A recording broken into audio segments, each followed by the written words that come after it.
Thank you, Maharaj. The next speaker for the day is Swami Atmarupananda. Born in America, he discovered the Vedanta tradition of Hinduism as a teenager. An initial fascination led to joining the Ramakrishna order as a monk in 1969. He was a disciple of Swami Virishwaranandaji Maharaj, the 10th president of Ramakrishna Math and Ramakrishna Mission. Swami Atmarupananda lived for 14 years in India, learning and imbibing the Vedantic tradition in the ambience of Ramakrishna centers in India. His deep love for the Indian cultural and spiritual heritage led him to learn and engage in the study of the Sanskrit language in which he is proficient. He is also fluent in Bengali. He travels to various countries of the world to give retreats, engage in spiritual dialogue, and to participate in conferences dedicated to finding a new spiritual foundation for economic and social development. He is presently the resident Swami at Vedanta Society of Greater Houston. Swamiji is going to share his ideas about teachings on Karma Yoga in the Bhagavad-Gita and by Swami Vivekananda. Maharaj. Thank you and greetings to everyone. Let me begin with a chant from the Gita Dhyanam.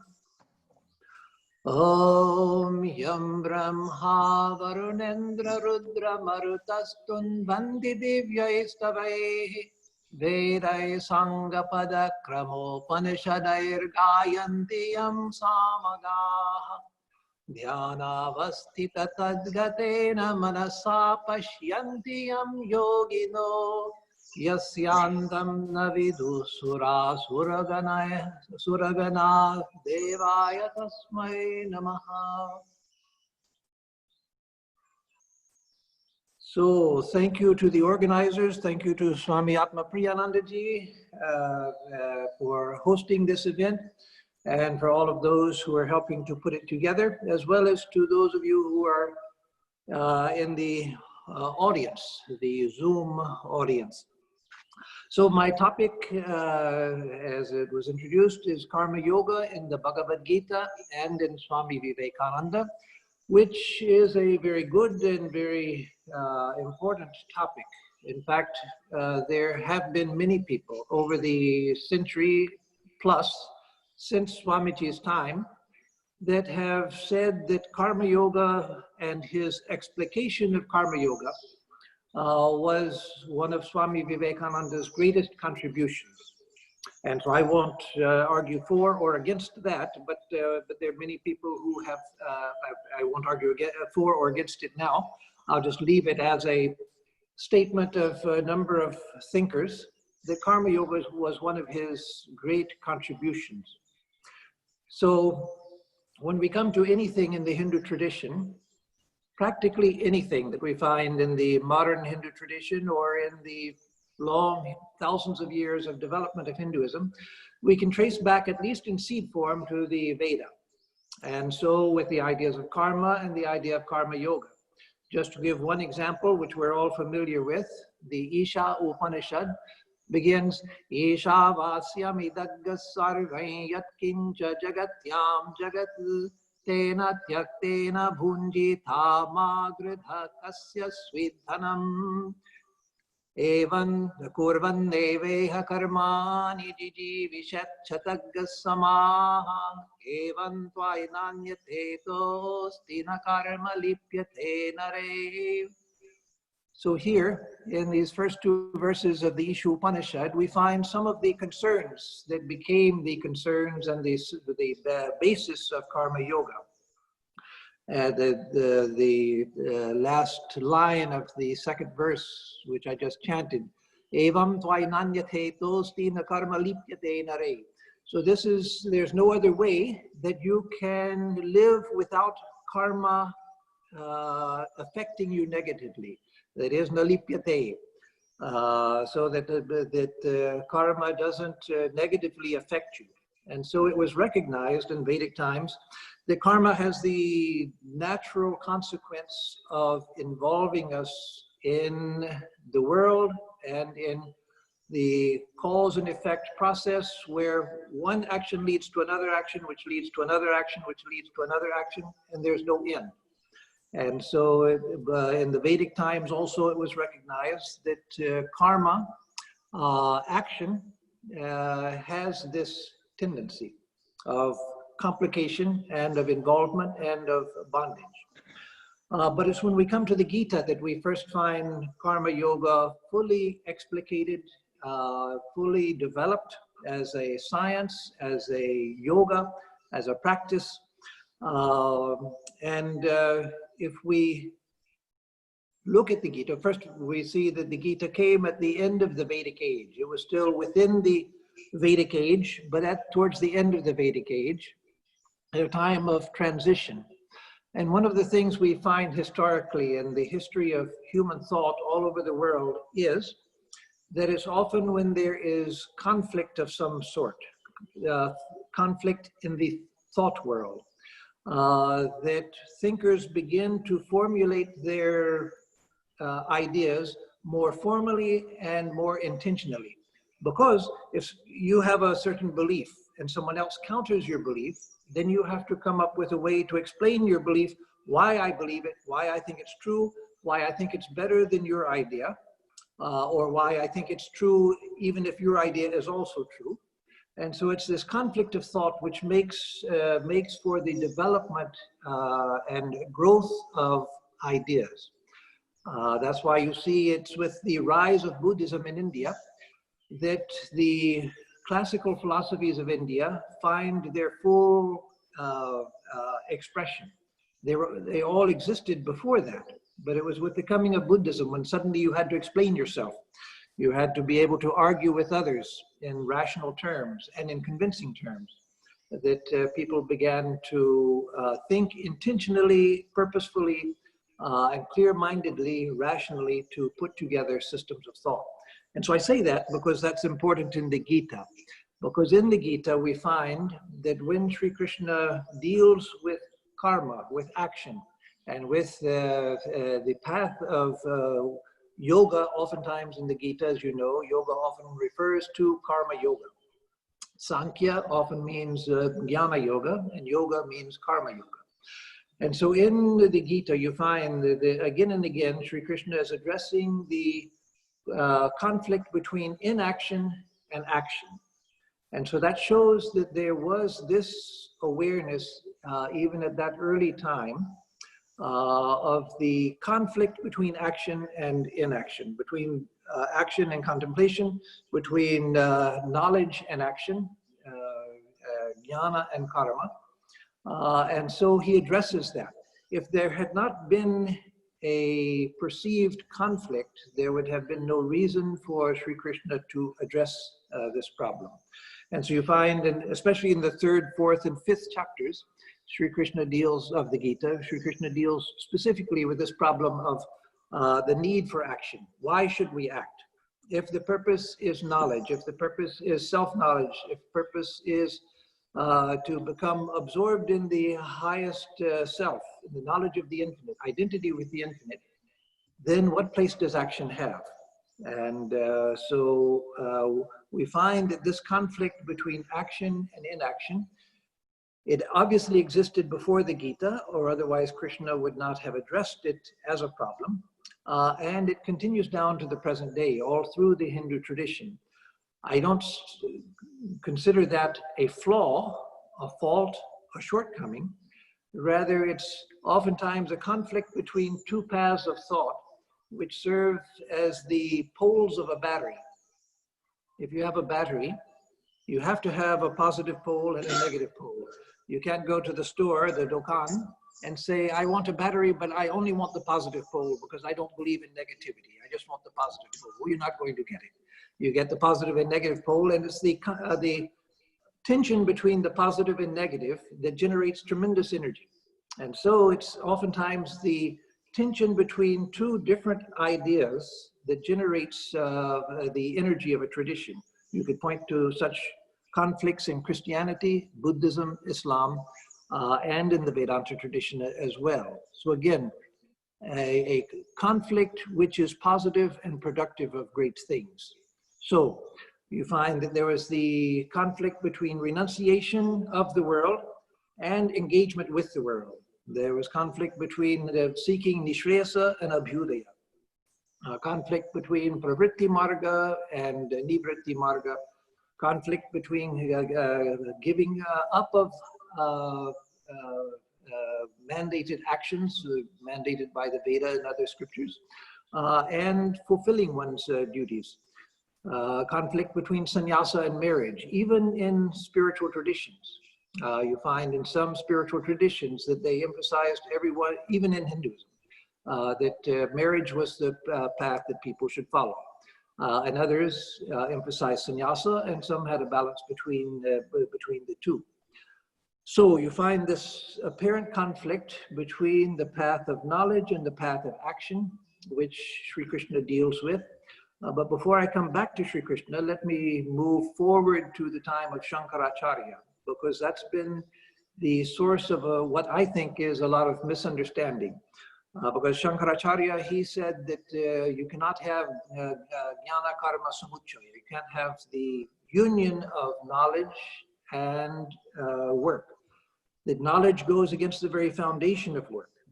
In order to work, you have to have a sense of kartaham, bhoktaham.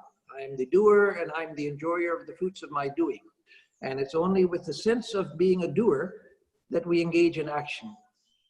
If I have no sense of kartaham, kartritva, of being a doer, then how can I engage in an action?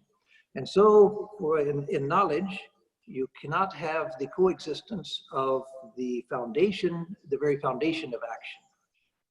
Now, sometimes people have pointed to Swamiji as contradicting that, but Swamiji actually did not contradict that, because the logic of what Shankaracharya says is perfect. There's no, you can't flaw the logic of Shankaracharya.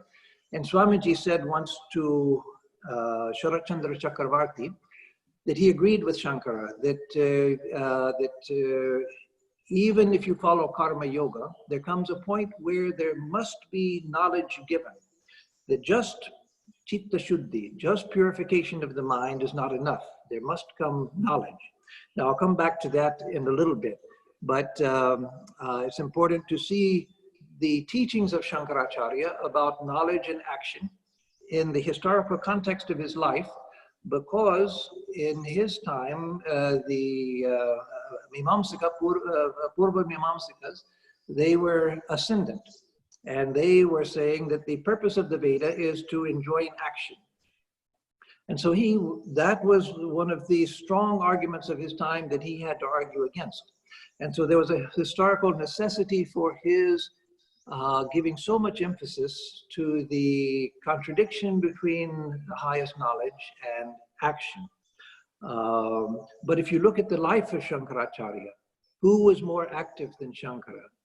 In his 32 years, he traveled all over India, all over Bharat, north and south, east and west, to the borders of India of that time, further than India's present political borders. He established temples, he organized Hindu monasticism, he started the 4 mattas in the 4 corners of India. It's incredible to think what he did, plus of course his writings. And so who was more active than Shankara? And so we have to see his argument against jnana karma samuchaya in the context of his life. And also recognize that yes, in the highest knowledge, how can you act when you have no sense of being a karta? Then who is going to act? So we see in the lives of people like Sri Ramakrishna and so forth, that to us they appear active. To us we see them doing things like a normal human being, or at least somewhat like a normal human being. But when they are established in the knowledge of infinity, then that action is not possible. It's only when the mind comes to a certain plane that action is possible. And even then, they don't have the sense that I am doing action. That's why Sri Ramakrishna never spoke in terms of his doing or initiating anything. It was always the Divine Mother.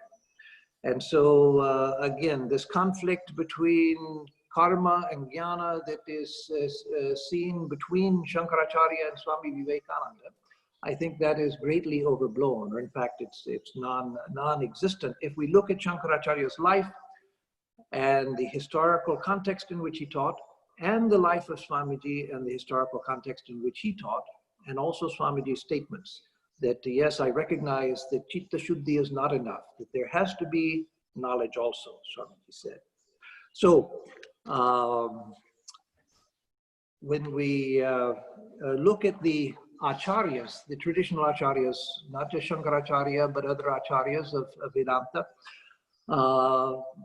who came after Shankara's time, we find that for them, Karma Yoga was just a beginning discipline in order to purify the mind. They didn't give much attention to it. And so the Karma Yoga of the acharyas is a somewhat boring affair.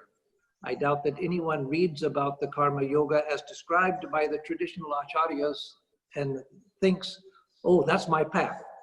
No, you think, that's what I'll do first to get Chitta Shuddhi, and then I'll go to the real yoga.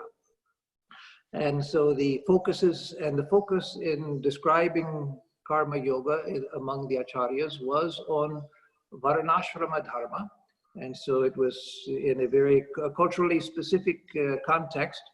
And it's a somewhat formulaic treatment and passive treatment. But when you come to the Gita, so coming back to the Gita from the Acharya, so we went ahead in time, now we'll come back to the Gita. We find that there's something quite different. We find that the Gita is strikingly modern in several ways. For one thing, the Gita speaks to anyone. Now, if you read the great acharyas, and again, who am I to criticize the acharyas? I'm not criticizing them, I'm analyzing and comparing with the Gita and with Swamiji, which I think is quite legitimate. When you look at the acharyas, when they speak of karma yoga, they speak of it again in a very formulaic, a very traditional way, and a way which is specific to the Varnashrama Dharma system and the following of the Dharma Shastras. So Sri Krishna does not speak outside of that, and he doesn't contradict that context. He's within that context, but his teachings are much larger than that. They're not contained within that, or they're not limited, I should say, to that system. So anyone, Westerner, African, Australian, Japanese, anyone reading the Gita finds that it speaks to them. It speaks to them because it is so modern and because it speaks in universal terms. As Swamiji did in modern times, Swamiji spoke and taught the principles of Vedanta.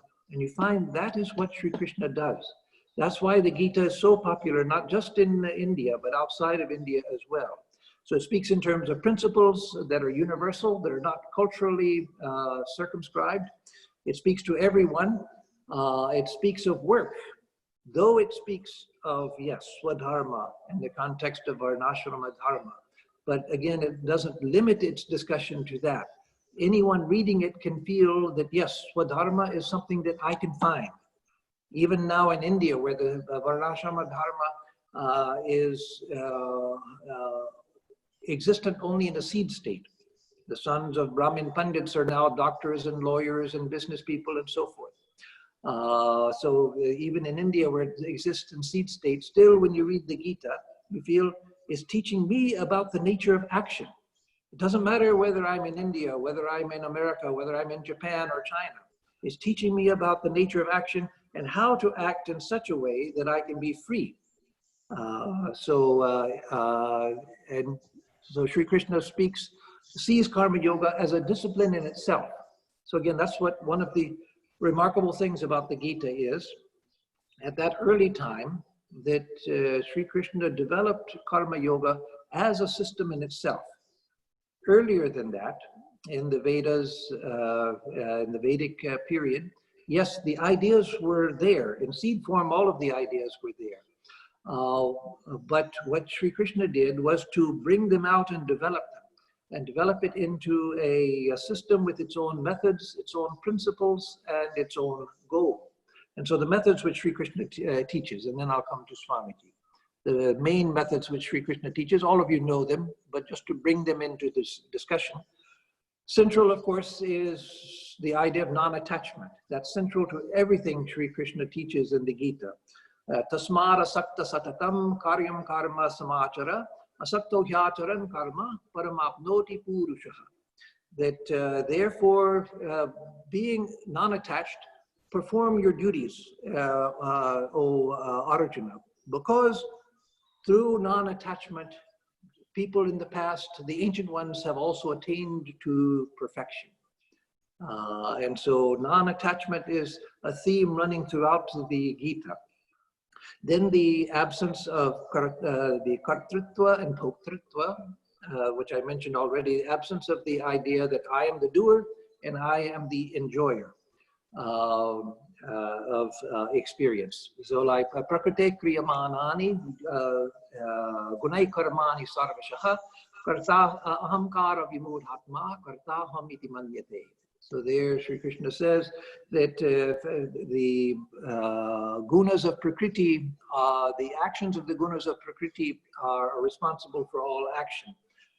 But those who are deluded by egotism, they think kartaham, I am the doer, and thus they are bound. So non-attachment, the destruction of the idea that I am the doer, kartaham. Then the renunciation of the fruits of action, which of course is very famous. Karmanyevadhikaraste ma phaleshu kadachana. In fact, when I was in Mayavati as the assistant to the joint editor, at that time Swami Bhajananandaji Maharaj at Mayavati, back in 1977 when he first came, I was going down to get my sannyasa just after he came to Mayavati, and then I came back to work with him for some years. And so he gave me, at the time of my sannyasa, one of those matchbox Gitas of the Gorakhpur.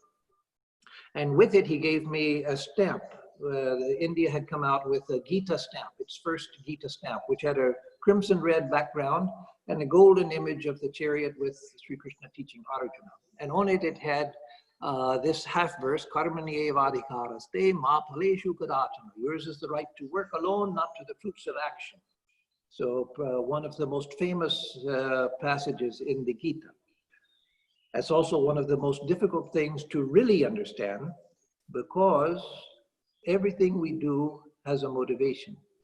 I wake up in the morning with some motivation. I must get up because I'm expected to be seen in the shrine, or I must go to meditate, I must fulfill my duty.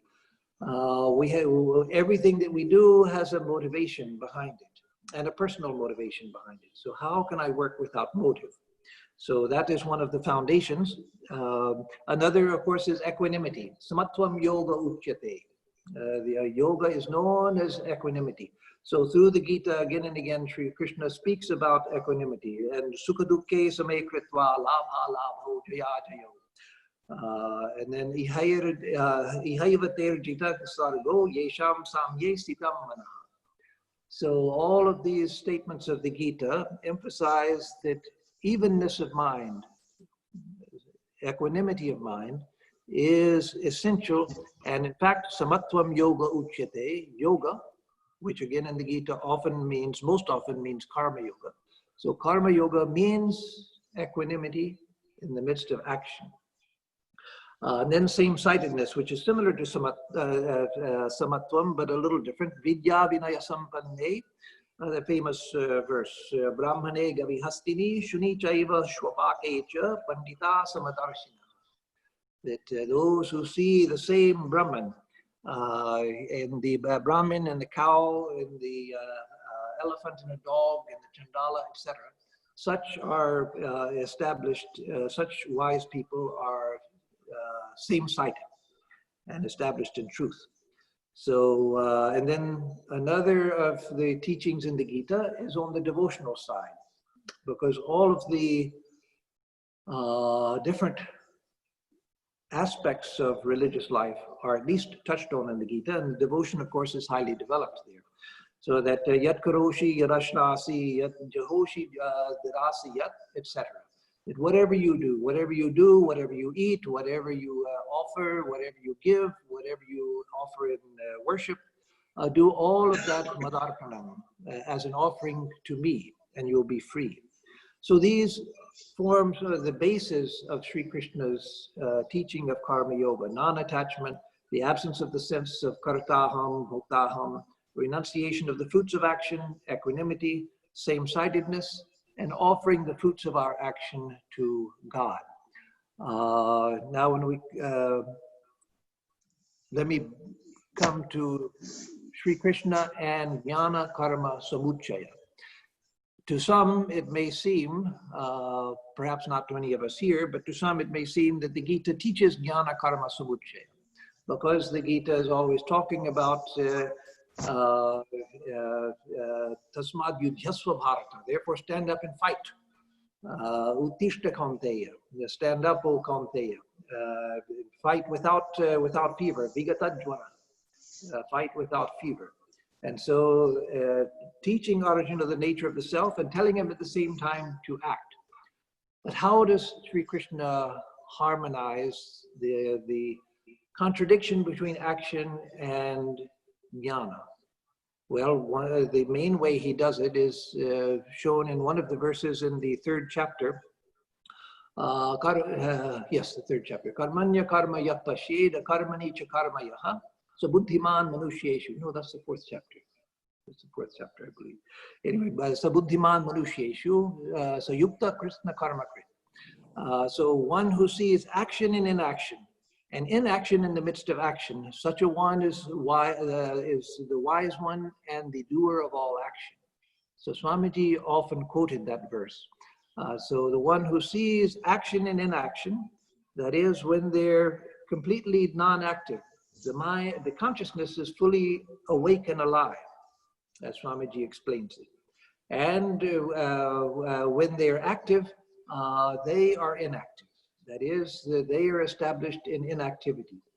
Because if we have no sense of kartaham, kartritva, that I am the doer and I am the enjoyer of my experiences, then I will be established in sameness, and the body and mind may be active, but I will have the sense of being free from action.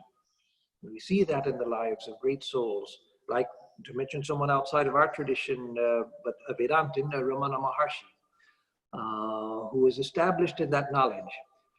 And yet he did things. He walked around, he oversaw some of the work in the ashram, he helped in the kitchen, and yet he had no sense of ever doing anything. And so that is Sri Krishna's solution to the problem of jnana and karma and how they can go together. They don't go together because they are contradictory. It's the difference between one's identity and what the body and mind are doing. So Swami Vivekananda, as I said, he agrees that knowledge is necessary, not just chitta shuddhi, which comes through karma yoga. The great acharyas also said that karma yoga is only for chitta shuddhi. Then you can begin bhakti yoga or jnana yoga, depending on which the acharya followed. But Swamiji presented karma yoga as a path in itself. But then he admits that yes, just purification of the mind is not enough, that there must be knowledge. So how can we overcome that contradiction? Well, that's not so difficult. If we look at yoga, that is Raja Yoga, Patanjala Yoga, if we look there also, why? It's a great mystery until we understand it. It's a great mystery why the great sages could follow Sankhya or yoga, Patanjala Yoga, to the point where they knew that they were pure consciousness, infinite pure consciousness, separate from the body and mind, completely freed from Prakriti. And yet they didn't experience Advaita. They still believe that I'm an infinite Purusha, you're an infinite Purusha. I've attained to perfection. I've seen the Buddhi as separate from myself, and I am pure consciousness, completely freed from Prakriti. And yet, no Advaita. How is that possible? Well, Swami Ashokananda used to say, and I think this is the solution, he said that something else is needed. And the path of Sankhya and Yoga Both of them are psychological paths where you're trying to perfect the mind as an instrument of experience. All of our experience comes through the mind. And so you perfect the mind. When you do that, you find I'm not the mind. The mind becomes so transparent that you see consciousness itself, you see its separation from the mind, and then you give up the mind and you are established in the Purusha. But that was as far as they thought of going. Vedanta is a metaphysical path, not just a psychological path. And so Vedanta has always stressed that there must come knowledge, tattvamasi, and then flashes aham brahmasmi. And so that knowledge has to come in order to attain to the Advaitic knowledge. We can attain to perfection of the mind where the mind is perfectly still. And so where I'm going with this is the same is true of Karma Yoga. Through Karma Yoga, we can become perfectly unselfish. The mind perfectly still because I've gotten rid of the sense of kartaham. But still there's one thing that is left that needs to come, and that is the saving knowledge of Advaita, tattvamasi. And then that knowledge flashes. And so, so Swami Vivekananda didn't believe that that was enough to take either Karma Yoga or Raja Yoga off of the slate of yogas leading to liberation. Because both of them take us up to the final point where all we need is knowledge. So both of them take us practically to the highest level. And so they also are considered, as he said, they also are considered yogas which take us to the ultimate, even if technically there is the need for knowledge coming either from a guru or from the divine. But that initiation into the highest Advaitic knowledge. So now Swami Vivekananda, after Sri Krishna, Swamiji was the great exponent of Karma Yoga.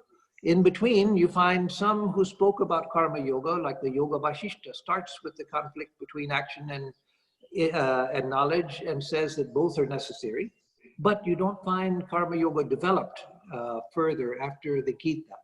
You find again that Karma Yoga became considered a secondary practice, which was just preliminary, just to get enough purification to practice a real yoga.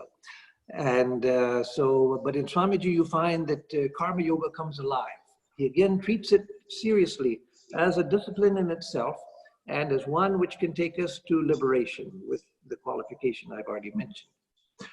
So, so Swamiji was the next great teacher of Karma Yoga. If Sri Ramakrishna was the Krishna of Vrindavan, then I would put forward that Swamiji, and I'm speaking poetically, I'm not speaking technically here, that Swamiji was the Krishna of the Gita. Swamiji was the Krishna of the Gita. He accepted all that Sri Krishna taught in the Gita about Karma Yoga. And like Sri Krishna, Swamiji's teaching of Karma Yoga is dynamic. It's dynamic, it's practical, it's universal, it's alive. Again, when you read the acharyas, the classic acharyas, and they mention Karma Yoga, you feel like, well, it's something you have to go through, but only because you have to. But with Swamiji, as with Sri Krishna, you see it in its glory. It's not formulaic, it's not culturally limited, it's based on principles, and it applies to all action, even spiritual practice. When I'm practicing meditation or japa, if I'm constantly thinking, as we say in America, we say, am I there yet? Am I there yet?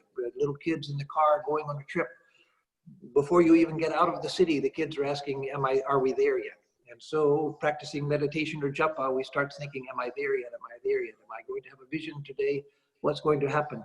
No, I have to do the practice because I have to do the practice. Karmanyevadhikaraste, ma phaleshu kadachana. That applies to spiritual practice as well. So Karma Yoga is the great universal yoga, practiced to be practiced at all times, in all circumstances, including in the midst of traditional spiritual practice. That also is to be done from the standpoint of Karma Yoga. Now, one of the great, there are many things, and I don't have much time left. I will have to stop now for questions, and if just a couple of minutes.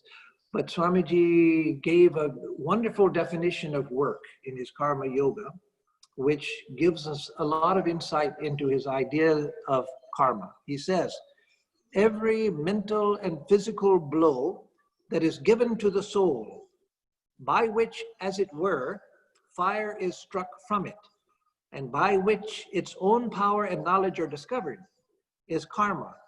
This word karma being used in its widest sense, unquote. So every mental and physical blow that is given to the soul, here by soul, he's not talking about the Atman, because how can you give a blow to the Atman? You can't.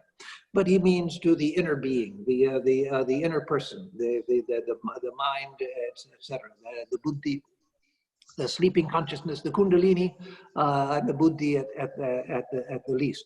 So every mental and physical blow, that is every mental experience and every physical experience that is given to the soul, by which, as it were, fire is struck from it, like you strike fire from a flint, and by which its own power and knowledge are discovered, is karma. So all of that is karma. So karma yoga deals with every thought, every action. And the reason why karma yoga works as a spiritual discipline is what Swamiji says here, that it strikes fire from the soul. It awakens the soul to its own inner glory. It awakens the inner consciousness.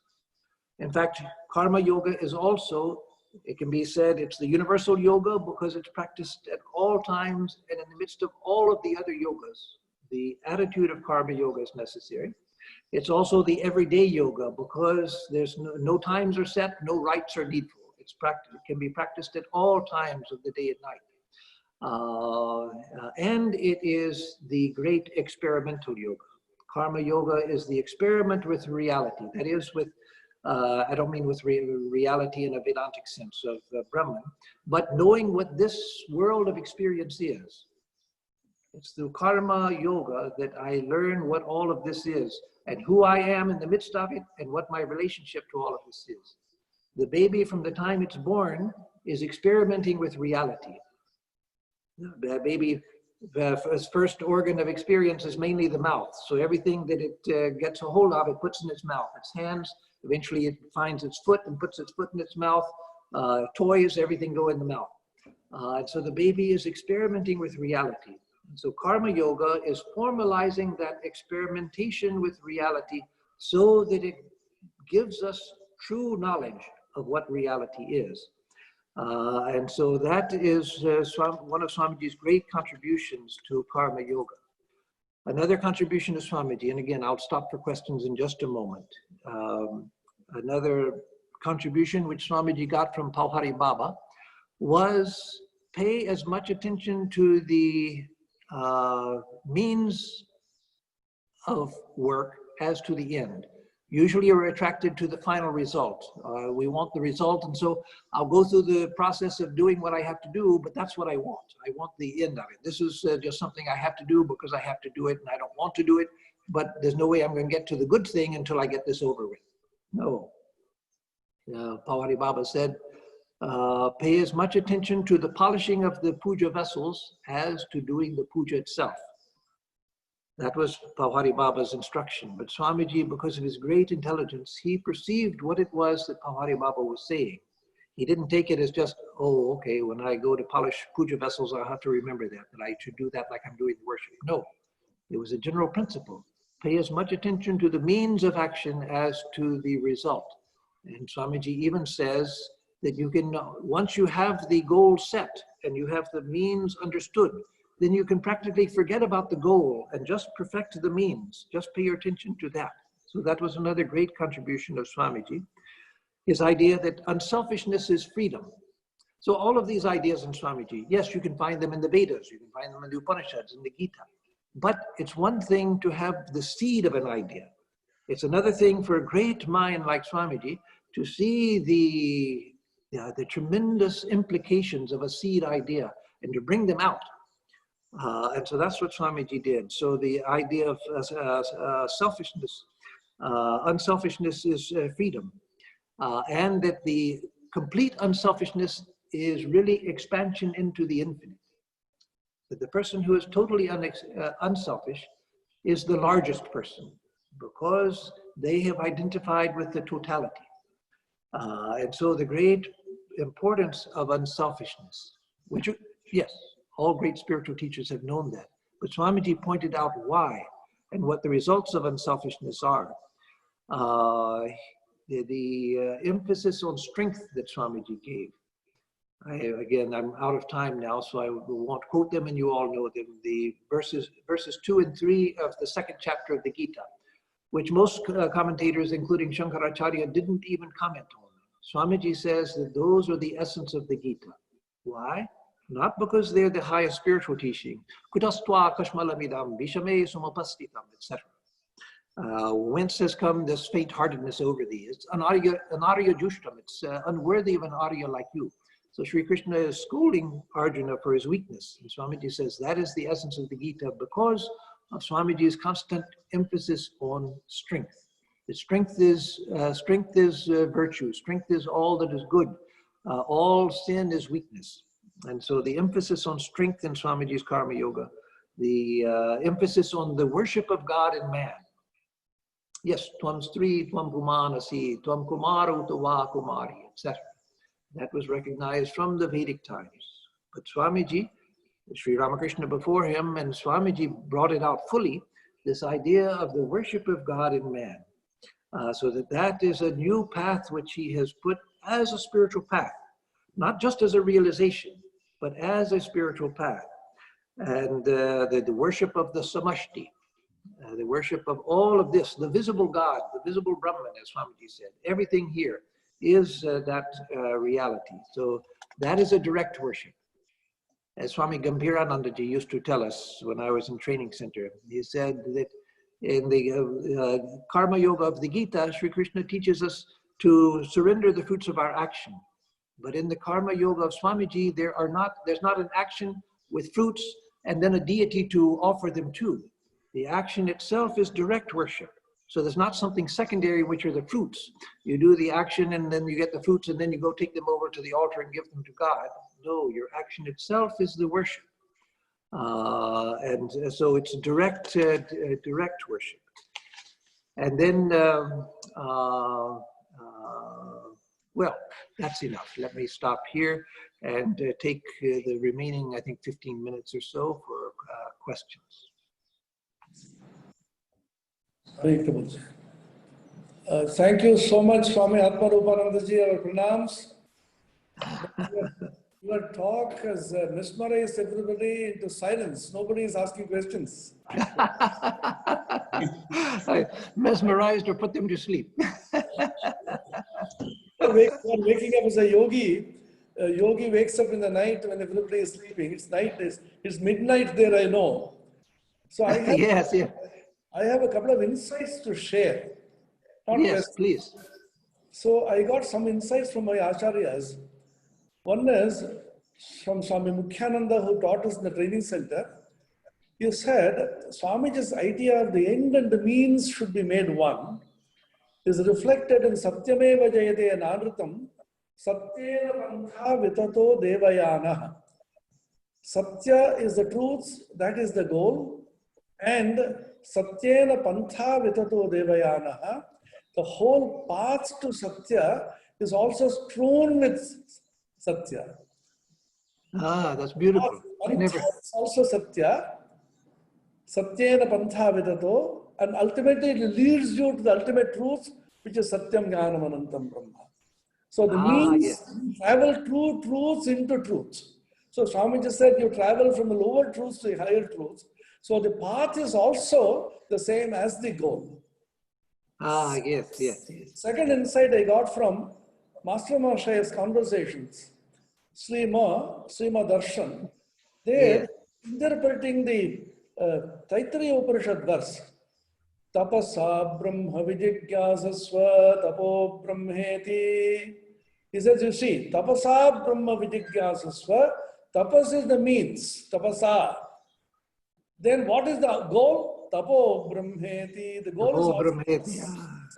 So these two insights I wanted to share, how the Upanishads about making the means and the end one.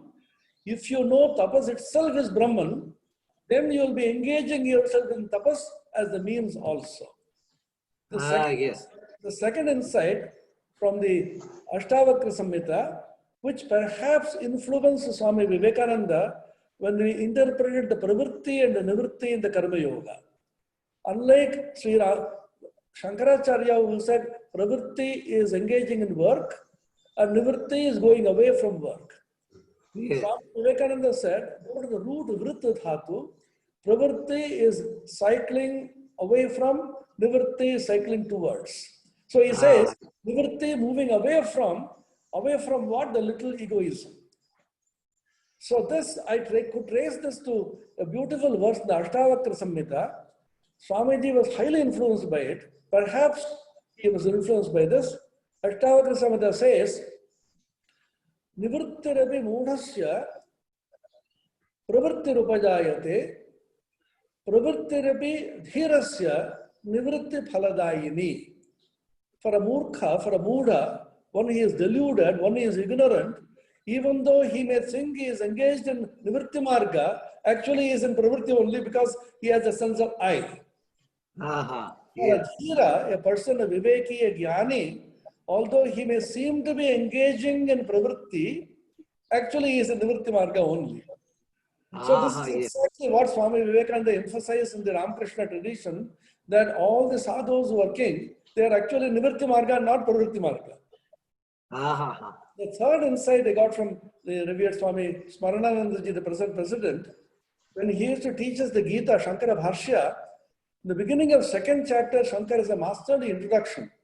There raises the question, suppose a person starts Karma Yoga with Ajnana, with a desire, then as he goes on, by tapas, yajna and jnana, tapasa, jnanena, yajnena, jnanena, tapasa, anashakena, etc. And then midway, he gets jnana. Now, will he continue to do the work which has begun or not? Suppose he does continue, then jnana karma samuchaya has taken place. Inwardly he has got jnana, outwardly doing karma. Here is jnana karma samuchaya. This is Mimamsaka's objection. Shankara has a master stroke there. He says that karma I don't consider karma at all. Yes. He says natat karma. I call that karma. My definition of karma is that alone is karma, which is done with a sense of agency. The kartritva is not there. Whatever you may do, your karma is not considered karma at all. So in that sense, Swami Vivekananda and the Gita and the Shankara, all of them come together and coalesce in a beautiful synergy. So yes, that's very important. That's very important. So the question by our Janardhan. I had a question, but I think after you, the question is basically, Maharaj, you mentioned about motivation in work. Suppose if you don't have motivation, like the goal becomes a motivation for a common public, you know, it becomes the source of his inspiration to pursue a work. So if you have faith in karma, how do you generate motivation for a particular work? What would be the source of motivation? Yes, that's a very good and very important question, because as I said, we do everything with some motivation. And so to say I'm going to work without any motivation, it leaves us so demotivated that we can't do anything. Or actually we can do something, but we find we're still doing it with motivation. And so the idea is that we substitute higher motivations for lower motivations. And of course, if we combine the path of bhakti with karma yoga, which is very common, then we can work out of love for God, out of love for Thakur, out of love for Mother. That I'm doing my work. I have to do these things because you, oh Lord, you've given me this work. I do it because you've given it to me, not for any other reason. And I do it out of love for you, as an offering to you. And so there I have a motivation. I'm motivated to do work out of love. Now that itself is higher than most of us can start. When we start out on the spiritual path, we don't have that much love and devotion that we can actually do it, but we can have that idea and begin to pretend to do it, not in a hypocritical way that I'm trying to show others that I'm doing something that I'm not really doing, but in the way of imitation. As Sri Ramakrishna gives in various stories, he tells, for instance, of the thief who, hiding from the police, he dressed as a sadhu sitting on the side of the road. And the longer he sat, the more he began to find himself imbibing the qualities of the sadhu, and finally decided, why should I go back to stealing? Let me just be a sadhu. So in spiritual life, much of spiritual life is imitation, not hypocritical imitation, but imitating a truth to the best of our ability. And so even if I don't feel that kind of devotion to God, I can pretend to myself, not to other people, pretend to myself that I have it and go through the motions, and then I begin to find that I'm developing it. If I'm, however, not attracted to the path of devotion, there also I need to have stepping stones to approach motiveless action.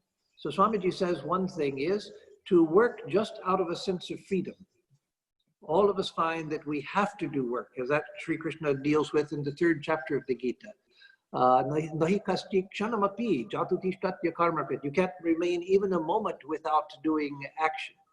And so we have to work. But Swamiji is recognizing that, says, give what you have to give to the world, but give it out of freedom. Just give it because you give it. Don't do it as a slave.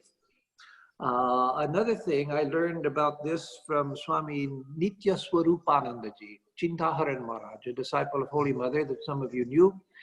He came to San Diego, where I used to live in the ashram, on his 90th birthday in 1989. And he stayed with me for 5 days. I took care of him.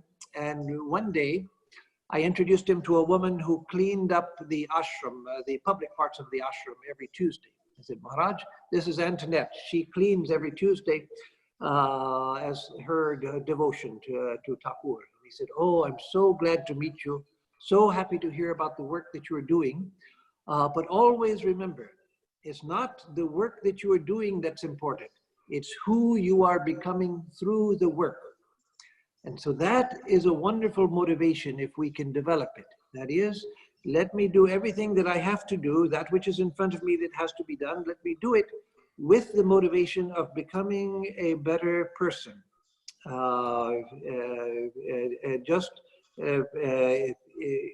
Practicing the principles of dharma, practicing the principles of righteousness, practice the principles of truth, satyam ritam. So, for instance, if I'm driving a car in the city and someone does something that's very dangerous and it makes me upset, well, let me remember, what is the use of my getting upset? I'm only hurting myself. The driver doesn't care. The other driver has already gone on ahead. My getting upset is not hurting him. I'm hurting myself. So in everything that I do, let me do what I'm doing in such a way that it's developing the inner potential of my being. Again, remembering that verse of, that definition of karma of Swamiji, that every mental and physical blow that's given to the soul, by which, as it were, fire is struck from it. So let me work from that standpoint. Maharaj, there is a couple of questions. So, Two questions you asked. thank you. The next question is from Dankruti Dhulakia. I want to ask how one may overcome the pride of having accomplished something, especially when one is appreciated for his or her work. It seems it affects or gives rise to the sense of being a doer. One more question. We have a similar question from Krishna Vahigwankar. And is it right to say that Karma Yoga and Jnana Yoga appear different when it comes to practice? Because while understanding one, the other is understood in a deeper sense. Same could be said about Bhakti Yoga. The differences appear for the sake of human understanding. It is like studying the different body systems while the body functions as a single entity. So you can take these two questions together. Yes, well, the second question is a good question. You can't completely separate the 4 yogas one from another, because we all have minds, and we all have the will, we all have the capacity to know and the capacity to love. And so these 4 are abstracted out, depending on what tendency is predominant. But that is very useful, because though we can't practice one yoga in complete isolation of all of the others, we can emphasize one yoga. That can be our main emphasis. But if we do that, we find that because you can't really completely separate any one yoga from all of the others, that if we follow one yoga sincerely, the others are drawn into it. And so we don't need to worry that, well, if I follow karma yoga, I don't like bhakti so much, I'm an active type and I want to practice karma yoga, I'm going to miss out on something. No, if you practice karma yoga sincerely, you'll find that the other yogas are coming into it. And so with any of the yogas, Swamiji said it's best for most of us to practice a combination of the yogas. That itself is a big topic. But let me just say one thing about the question of appreciation gives you a sense of doership. Yes, yes. Appreciation gives you a sense of doership, and that's true. And so we have to be careful of that. But that is just, that is overcome mainly by just self-awareness. When I'm more self-aware, and when I begin to get a sense of connection to something that's higher, God or the self, God or Brahman, Ishvara or Brahman or Atman, then I begin to feel that these things are insignificant, tuchya, they're insignificant, they don't affect me much. And so if we practice, Swamiji said, Swamiji said, I don't teach humility, I teach same-sightedness. And so if we just practice the seeing the equality between self and other, then I'll find that there's nothing for me to feel proud about. Whatever I have done, which is good, other people have done equal things. I become well, let me start come at it from a different angle. Whether I'm following bhakti or whether I'm following the path of knowledge, as I go along the path, I find that I'm becoming more and more impersonal, even if I'm a bhakta. I'm becoming impersonal about myself, and that is what is true humility. That is when I realize that I know what I know, I don't know what I don't know, and that's okay. I don't have to try to pretend anything, and if people praise me, I don't even recognize it as belonging to me. Let them praise me, let them blame me, it doesn't matter, I am who I am. And so just coming to a sense of acceptance of who I am, I don't need to be anything different. Let me strive in my spiritual life, but as far as the raw material I have, this is it. And what it is, it is. And I accept it as it is, and I work with it. There's nothing for me to be proud about. So yes, if we get inflated because of people's praise, then it's because we are thinking of ourselves in very small and insignificant terms. I may share one interesting statement by Swami Nishrayasanandaji. Yes. A funny story he said. The story is, suddenly there was a huge number of guests who came to the household, and the women became perplexed how to cook for so many. So they had a huge electrical pressure cooker. They put the ingredients there and switched on the electricity, and afterward now the food was ready. Then they said, oh, we are so tired, we had to cook for 100 people. Then they said, did you do the cooking or the electricity do the cooking? Yes, yes. Electricity should be tired and not you. Yes. God's energy is working through you, and God is working through you. His energy is flowing through your muscles, your nerves, your mind and the body. God should be tired and not you. Yes. God And, says, I'm never tired. Yes, and along in tune with that, we do so many things, we don't know how we do any of it. For instance, right now I'm speaking, I don't know how to speak. Nobody knows how to speak. There's so many subtle movements of the tongue, of the mouth, of the breath, the control of the breath, the translation of ideas into words and the succession of words and making grammatical. We don't know how we do it. We just do it. Or I say, I'm going to walk from here to the front of the building. I don't know how to walk. No one knows how to walk. We do it, but the ego takes credit for it. We don't know. There's so many contracting this muscle, relaxing that muscle, keeping our balance. And so it's an extremely complex action, and we have no idea what's going on. It just happens. And yet the ego says, I'm walking from here to there, or I'm giving a talk. I don't know how to give a talk. Nobody knows how. There's one last question. What is that? Question. Below. Name of the person. The question is from PSV Krishna. Swamiji, this question is not exactly related to the path of karma yoga, but the law of karma. Sri Krishna said the law of karma is inscrutable. It is said that if I suffer something, it is because of my karma. But why does certain suffering have to be so cruel and inhuman? We see a lot of debilitating suffering around us every day. What purpose does it serve? As Sister Nivedita said, miseries may brutalize the one who suffers, but it deadens the one who witnesses. Keeping this statement in mind, will the law of karma ever make us a better society? The law of karma, yes. As the questioner quotes Sri Krishna, yes, karma is inscrutable. And so the only way that we can really understand it is from a personal standpoint. Personal, I mean by karma within my own sphere of experience.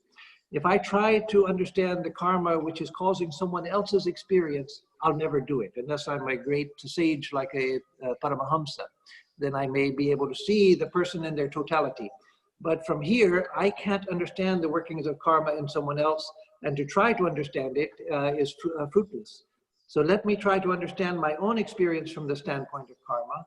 Then it begins to make great sense. I can actually see, all of us can see internally, that with time I begin to see the connection between my actions and the experiences that are coming to me. And I begin to see that enough so that I get the faith that what I'm seeing so much of, that is a general principle which is true of all of the experiences I get. I get great faith in the power of karma. But that's because I'm examining my own experience where I can see, when the mind gets a little bit calm, a little bit detached, I can see the direct connection between an action of mine and an experience of mine. And so we always get confused about karma and misunderstand it when we go to try to understand why are all of these people suffering so much. From here, I can't understand that. I don't know what's going on inside of them and what went on inside of them. But I can understand it from my side. Once I do that, then I have understood a universal principle and realize somehow it's working there also, even though I don't understand it. Thank you so much, Maharaj, for your insightful talks and answers to questions. And we know it is past midnight there from where you are talking. And we are so happy that you could wake through the night to awaken so many devotees and friends who are listening to you. Thank you so very much. Thank you. Thank you.